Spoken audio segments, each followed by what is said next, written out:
I need to start by telling you who I am and why this story matters. My name is Eleanor Whitford, though most people in my circles call me Ellie. I was born in Charleston, South Carolina, in the spring of 1961. I grew up in a mansion framed by white pillars and magnolia trees, the kind of place that people slow down to look at from the sidewalk. To an outsider it looked like charm and grace, but on the inside it was cold and hard.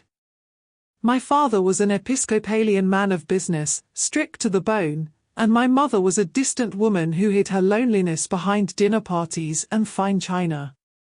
We read Bible verses at the table, but I cannot remember ever once hearing the words "I love you" come from either of their mouths.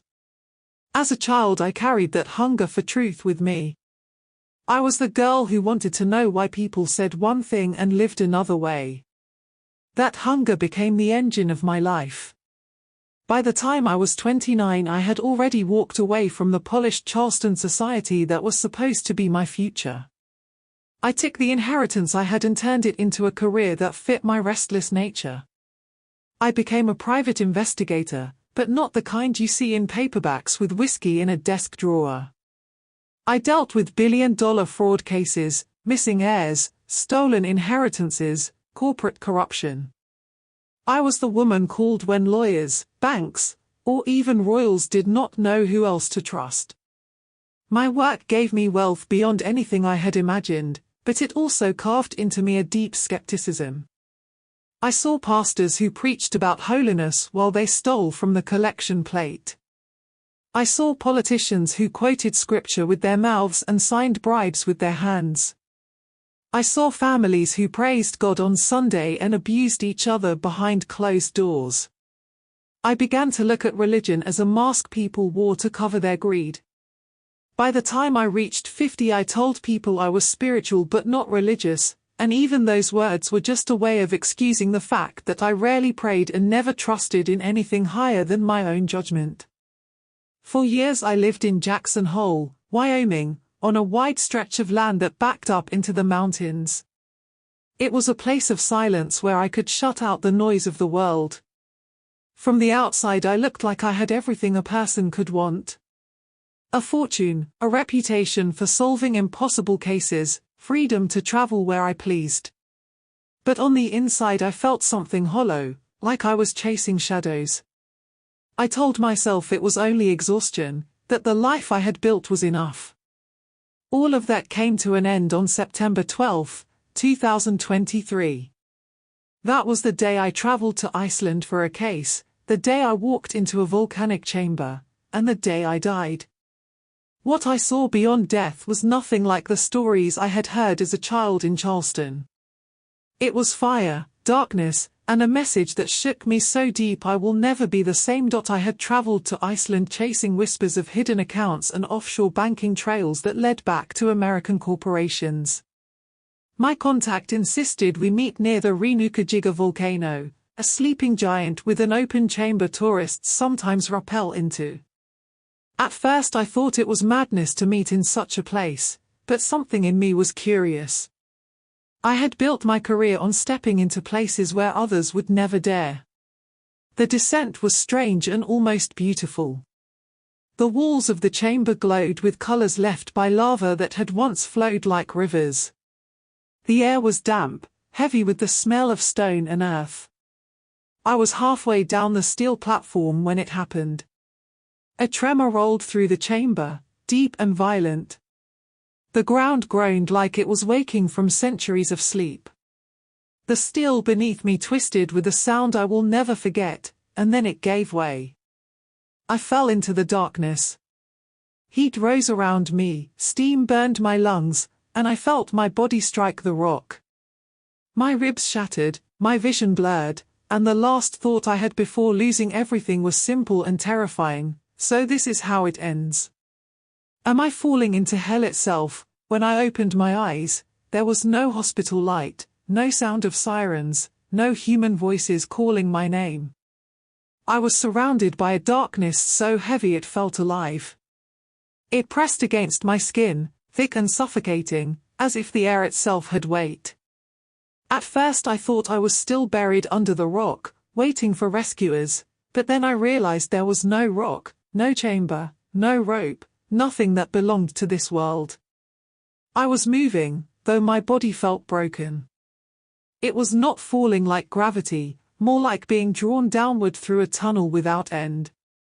I could hear faint echoes rising around me, screams that twisted into laughter, prayers that broke into curses. The further I went, the more the air smelled of sulfur and rot, like burning hair mixed with open graves. When I finally stopped, I stood on ground that glowed like burning coal.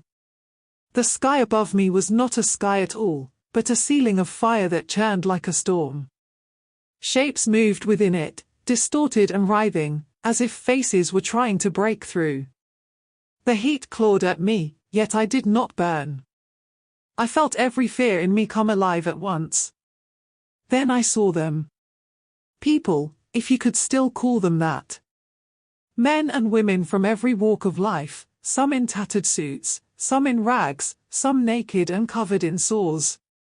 They were chained, twisted, screaming, their bodies bent under torments I could hardly describe. Flames licked their skin but did not consume them. Their mouths opened wide, but instead of voices I heard the sound of accusations, endless confessions spilling out like poison. I lied. I stole. I betrayed. Each cry was sharper than the one before.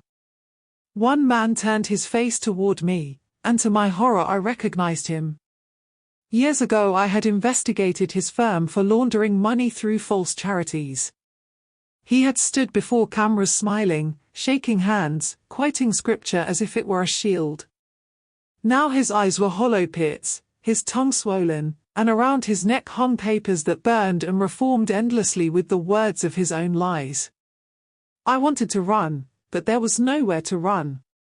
The ground stretched in every direction into endless valleys of fire and shadow. I realized with a dread that nearly stopped my heart, I was not watching from the outside. I was in the same place they were in. I belonged to this darkness now. And then came the voices. Not from the people, but from somewhere deeper, older. Whispers that crawled into my ears and wrapped around my mind. They told me I had wasted my life on pride. They told me I had chased wealth and truth in others but ignored the truth in my own soul. Every whisper pierced me like a blade, and I felt the weight of every selfish choice I had made. The worst part was not the fire, not the screams, not even the endless despair I could taste on my tongue. The worst part was the absence. There was no trace of love, no trace of hope, nothing of the God I had ignored. Only emptiness, and I began to understand why the screams never stopped, because without hope, there is only endless falling. That was the beginning of my time in that place.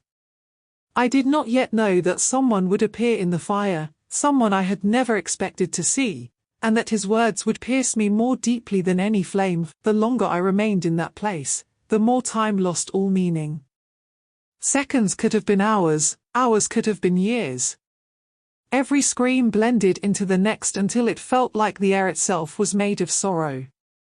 I tried to hold my breath, but even breathing was an agony, like inhaling smoke that carried the weight of all human regret. Figures began to gather around me, dragged by chains that seemed to move of their own accord. They looked at me as if they knew me. Some had faces I had seen on screens or in boardrooms, people I had investigated or exposed, men who had smiled with polished teeth while stealing from the poor. Others were strangers, yet their eyes burned with a knowing that pierced me. They called out my own sins, words I had buried deep within myself. You judged but did not love. You searched for truth in others but never in yourself. You mocked faith because you thought you were too wise to need it. Their words struck harder than whips. I tried to deny them, to argue, but my mouth betrayed me. From my own lips poured confessions I had never spoken out loud. I saw flashes of my life, clients I had manipulated, times when pride mattered more than compassion, moments when I chose wealth over mercy. I cried out, begging for it to stop, but there was no stopping it. Every hidden corner of me was being dragged into the open. Then I felt something seize me from behind. Talon-like hands wrapped around my arms and dragged me toward a pit that glowed with molten glass. I screamed and clawed, but the surface burned my palms like knives. In that pit, I saw others thrown down, their reflections twisting into monstrous shapes as the fire stripped away their disguises. It was not just pain. It was exposure. Every mask ripped away until only the naked soul remained.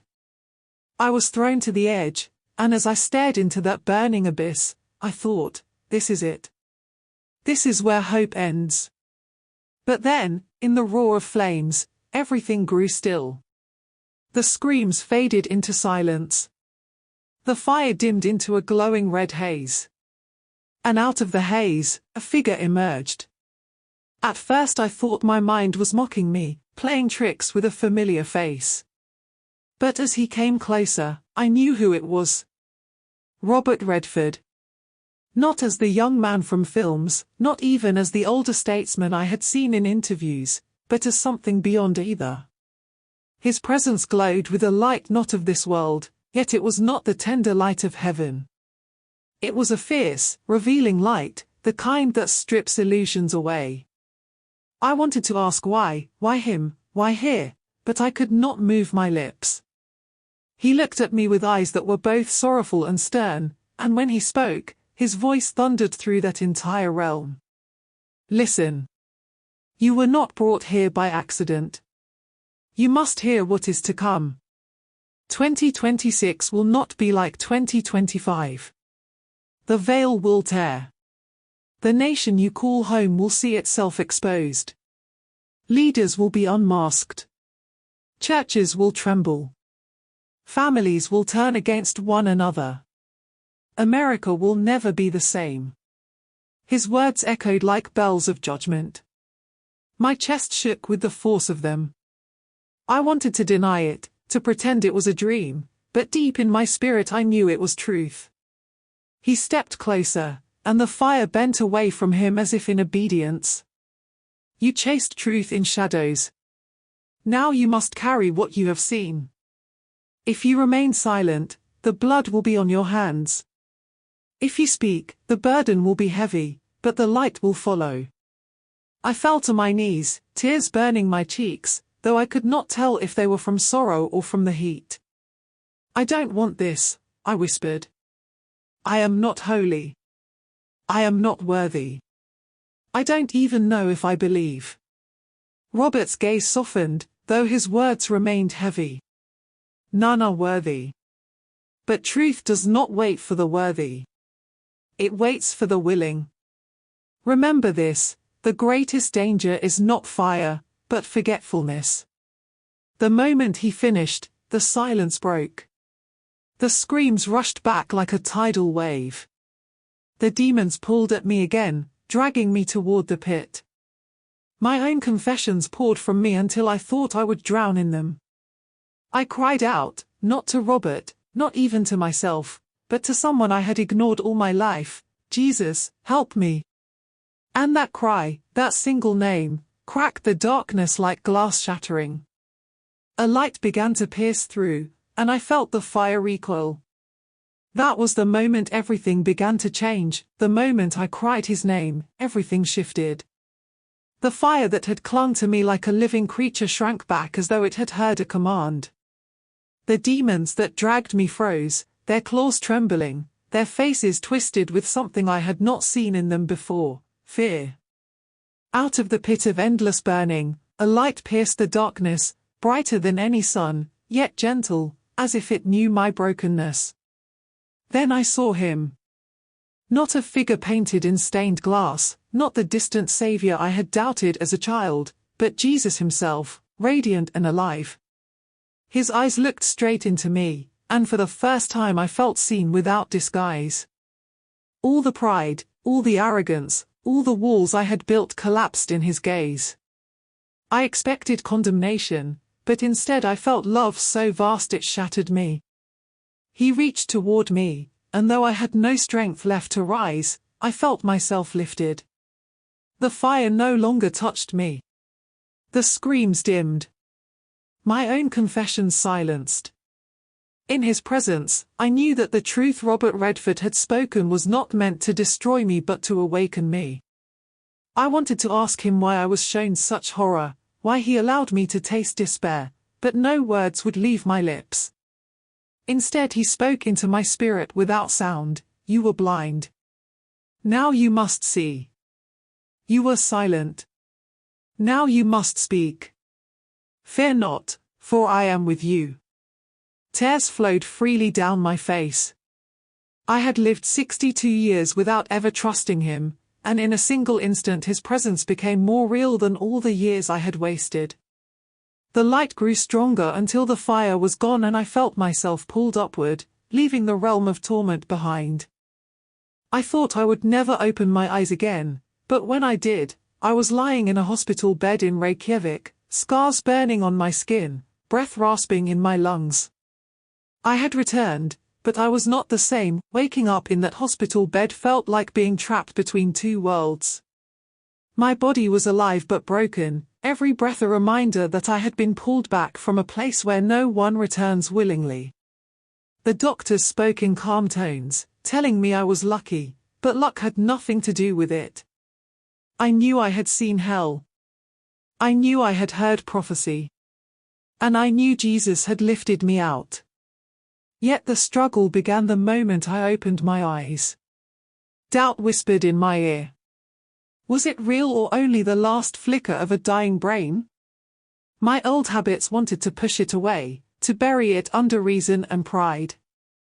But at night, when the room grew silent, I would hear Robert Redford's words echo inside me. 2026 will never be like 2025. Those words branded my spirit deeper than the scars on my skin.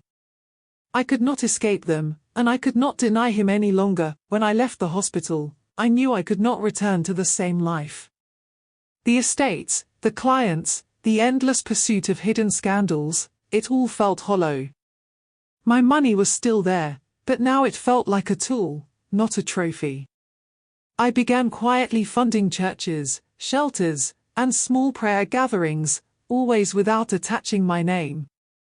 For the first time in my life I did not want recognition, only redemption. I kept hearing Robert Redford's prophecy echo like thunder in my chest. It was not just a warning about a nation, it was a summons for me.